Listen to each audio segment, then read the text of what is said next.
Good morning Odisha. आज हूँ April 13 तारिख रविवार। आज दिन 30 टी गुरुत्वपूर्ण खबर उपरे आसतु नजर पकईबा। ता पूर्व वीडियो को गोटे लाइक कर दिंतु और जो मैंने चैनल को एजाए सब्सक्राइब करना चैनल को सब्सक्राइब कर दिंतु। प्रथम खबर, शनिवार दिन अनेक यूजर व्हाट्सएप डाउन हो सूचना रही। फल से स्टाटस अपलोड कर बेले से मेसेज कर अभियोग कर लोक फेसबुक इंस्टाग्राम यह समस्या आसी अभियोग कर। तेबे घटना को वर्तमान पर्यंत मेटा पक्षर कौन प्रतिक्रिया आसी ना सूचना रही। सहित संध्या 5टा सुधा व्हाट्सएप समस्या को नहीं 460 रु अधिक रिपोर्ट आसी अपडेट रही। परवर्ती खबर, हरियाणार सोनीपत एक विश्वविद्यालय छात्रावास को जन छात्र प्रेमिका को सुटकेस लुचै नौथबा बेले धरा पड़ती। सिक्यूरीटी गार्ड धरथिबा बेले छात्रंक एई अजब कारनामा वीडियो जाकि एबे भाइराल भाबरे लागिछि। तेबे सुटकेस को छात्र जनक नौथबा बेले असमतल जगार बाड़े होइतिबारु प्रेमिक जनक चित्कार करथिले, जहाकु गार्ड सुनिथिबा बेले एई अजब कारनामार पर्दाफाश होइछि बोली सूचना रहिछि। परवर्ती खबर, केंद्र सरकार को प्रधानमंत्री मुद्रा योजना अधीन लोक मैंने व्यवसाय करने 20 लाख टंका पर्यंत ऋण नहीं पारे। उत्पादन वाणिज्य और सेवा माध्यम आय करुवा लोक मैंने जहाँकि अणकृषि सूक्ष्म किंबा क्षुद्र उद्योग ए ऋण नहीं पारे सूचना रही। कौन व्यक्ति स्टाटस व्यवसायी उद्योगी एसएमएमई व्यवसाय संस्था ए ऋण नहीं पारे सरकार तरफ जहाँकि अपडेट रही। परवर्ती खबर, दीर्घ समय धरी विश्वर सबुठारु धनी व्यक्ति माइक्रोसॉफ्टर प्रतिष्ठाता बिल गेट को नहीं एवं चर्चा जोर धरी। बिल गेट तांकर संपत्तिर 49% दान करने घोषणा करछंती। बिल गेट को घोषणा अनुसार से तांकर संतान मानक पई केवल 1% संपत्ति छाड़िबे एवं बाकी संपत्ति सब दान करदेबे बोली घोषणा करछंती। परवर्ती खबर, पश्चिम बंग मुख्यमंत्री ममता बनर्जी विस्फोरक बयान देछंती। से कहते जे आम सरकार नरेंद्र मोदी सरकार द्वारा अणाଯାଇଥିବା वाकफ संशोधन बिल को राज्य में लागू करा जिवो नाही बोली जहाँकि पूर्वर सूचना देछंती। सामाजिक गणमाध्यम एक्स माध्यम पोस्ट करछंती। से एक्स माध्यम लिखिछंती जे ए दिगरे जहाँकि आमे मत दे सारिछु, आमे एहाकु आदौ समर्थन करूनाहु। आम राज्य में ए नियम कार्यकारी करा जिवो नाही बोली मुख्यमंत्री जहाँकि सूचना देछंती। परवर्ती खबर, मैट्रिक परीक्षा को नहीं 2025 परीक्षा देथिबा छात्र छात्री एडमिट कार्ड जदि कौन त्रुटि रही तेबे संशोधन करने सुजोग रही। तेबे 17 तारिख और 25 तारिख में यह संशोधन चलिबो। सेतिपई स्कूल कर्तृपक्ष निज छात्र छात्री एडमिट कार्ड आवश्यक संशोधन आसंता 17 तारिख रु 25 तारिख मध्य रिपोर्ट प्रदान करने बोर्ड पक्षर विज्ञप्ति प्रकाश करा जायछि। मैट्रिक परीक्षा पूर्व एडमिट कार्ड संशोधन सुजोग दि जाइथिबा बेले चलित वर्ष प्रथम थर पर मैट्रिक परीक्षा पर बोर्ड तरफ यह सुविधा को आरंभ कर जो छात्र छात्री मानकर एडमिट कार्ड रे ना अभिभावक ना बयस स्कूल जदि कौन त्रुटि रही ताले आपणकर जो प्रधान शिक्षक रही माध्यम संशोधन करने आवेदन करें माध्यमिक शिक्षा परिषद बोर्ड पक्षर सूचना दी जाइए। परवर्ती खबर, राज्य में आहरी 7 दिन जाए कालबैशाखीर संभावना रही। एने पाणीपाग विभाग तरफ सूचना दी जाइए। शनिवार दक्षिण उपकूल ओडिशार किछिक स्थान में बिजुली सहित घड़घड़ी सह मध्यम धरणर वर्षा होइतिबार अपडेट होइछि। वर्षार सतर्कता को नहीं मालकानगिरी, कोरापुट, रायगड़ा, गजपति, गंजाम और कलाहांडी जिला को जहाँकि 6टी जिला को ऑरेंज वार्निंग पाणीपाग विभाग तरफ दि जाइए। यह सब जिले में 50 रु 60 किमी बेगरे पवन बहिबार संभावना रही। सेहीपरि नवरंगपुर, कलाहांडी, बौद्ध, अनुगुल, ढेंकानाल, नयागढ़, खोर्धा, पुरी, जगतसिंहपुर, कटक, केन्द्रापड़ा, जाजपुर, भद्रक, मयूरभंज, सुंदरगढ़ और बालेश्वर जिला को जहाँकि 18टी जिला को आंचलिक पाणीपाग केन्द्र तरफ येलो वार्निंग जारी कर जहाँकि यह सब जिले में 40 रु 50 किमी बेगरे पवन बहिबार संभावना रही। परवर्ती खबर, मिशन शक्ति बंद करने नहीं राज्य सरकार को टार्गेट करछंती सोफिया।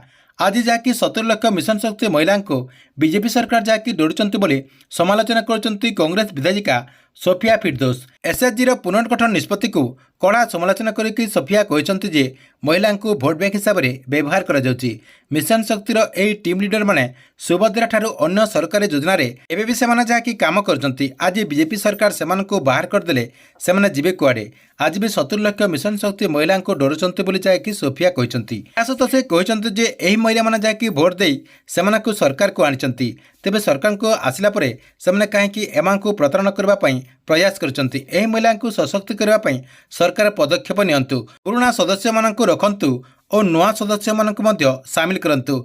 एही पुराना सदस्य को बाहर करके सेमान को अपमान न करंतु बोली सोफिया जहाँकि आज मीडिया आगे एने सूचना देछंती।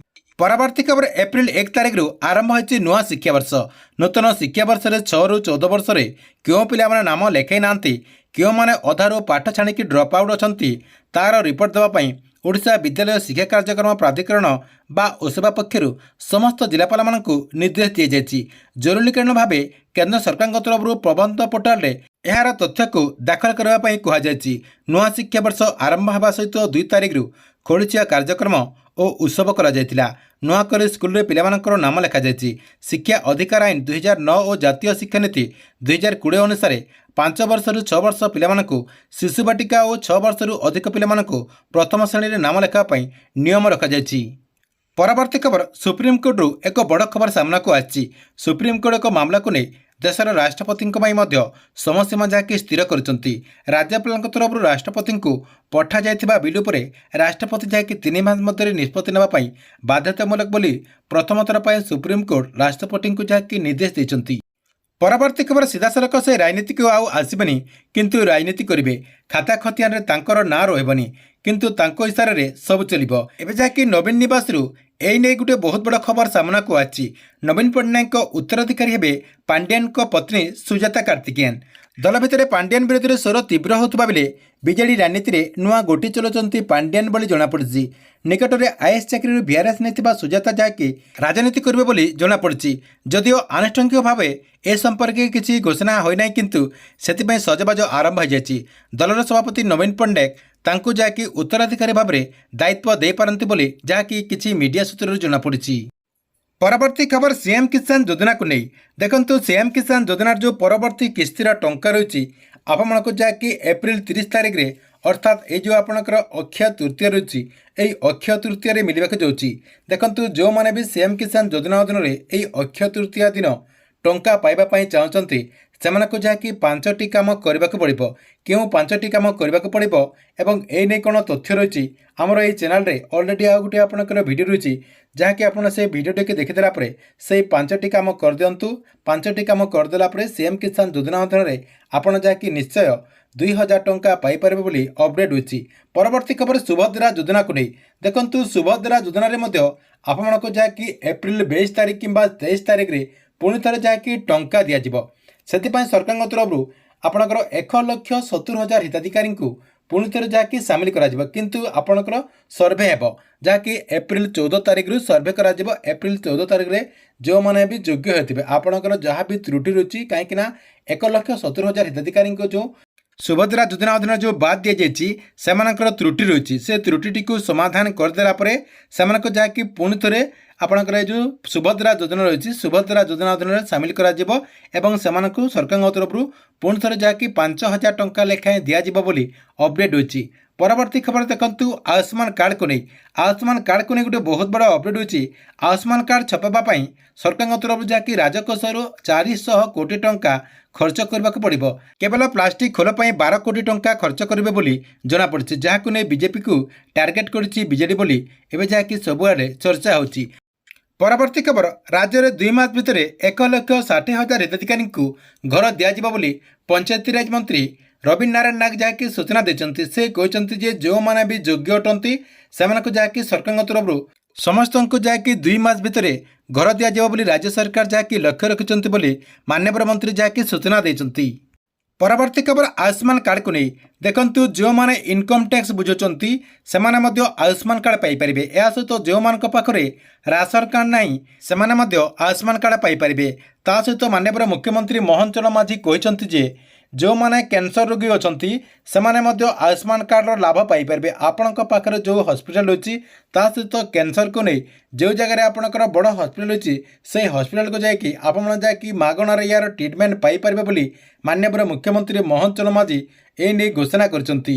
ପରବର୍ତ୍ତୀ ଖବର, ରାସନ କାର୍ଡକୁ ନେଇ ଦେଖନ୍ତୁ, ଯେଉଁମାନଙ୍କ ପାଖରେ ରାସନ କାର୍ଡ ରହିଛି ଏବଂ ସେମାନେ ଯଦି ତାଙ୍କର ରାସନ କାର୍ଡରେ ଆଧାର ଲିଙ୍କଟିକୁ କରିନାହାନ୍ତି ତା ସହିତ ଆପଣଙ୍କର ଯେଉଁ ଇ-କ୍ୟାସି କୁହାଯାଉଛି ସେଇ ଇ-କ୍ୟାସିଟିକୁ କରିନାହାନ୍ତି ତାହେଲେ ଆପଣମାନେ ଅତି ଶୀଘ୍ର ଇ-କ୍ୟାସିଟିକୁ କରିଦିଅନ୍ତୁ, ନହେଲେ ଆପଣଙ୍କର ଯେଉଁ ରାସନ କାର୍ଡ ରହିଛି ସେ ରାସନ କାର୍ଡଟି ସରକାରଙ୍କ ତରଫରୁ ଯାହାକି ରଦ୍ଦ କରାଯିବ ଏବଂ ଆପଣଙ୍କର ଯେଉଁ ନାଁ ରହିଛି ସେଇ ନାଁଟିକୁ ରାସନ କାର୍ଡ ଲିଷ୍ଟରୁ କାଟି ଦିଆଯିବ ବୋଲି ମାନ୍ୟବର ଖାଦ୍ୟ ଯୋଗାଣ ମନ୍ତ୍ରୀ କୃଷ୍ଣଚନ୍ଦ୍ର ପାତ୍ର ପୂର୍ବରୁ ମଧ୍ୟ ଘୋଷଣା କରିଛନ୍ତି, ଯାହାକି ସରକାରଙ୍କ ତରଫରୁ ଏହାର ସମୟସୀମାକୁ ଜୁନ୍ 30 ତାରିଖ ପର୍ଯ୍ୟନ୍ତ ବୃଦ୍ଧି କରାଯାଇଛି। ସେଥିପାଇଁ ଜୁନ୍ 30 ତାରିଖ ଭିତରେ ଆପଣମାନେ ଯାଇକି ଆପଣଙ୍କର ଯେଉଁ ଡିଲର ରହିଛନ୍ତି ସେ ଡିଲର ପାଖରେ ଇ କ୍ୟାସେଟ୍ଟିକୁ କମ୍ପ୍ଲିଟ୍ କରିଦିଅନ୍ତୁ ବୋଲି ସୂଚନା ରହିଛି।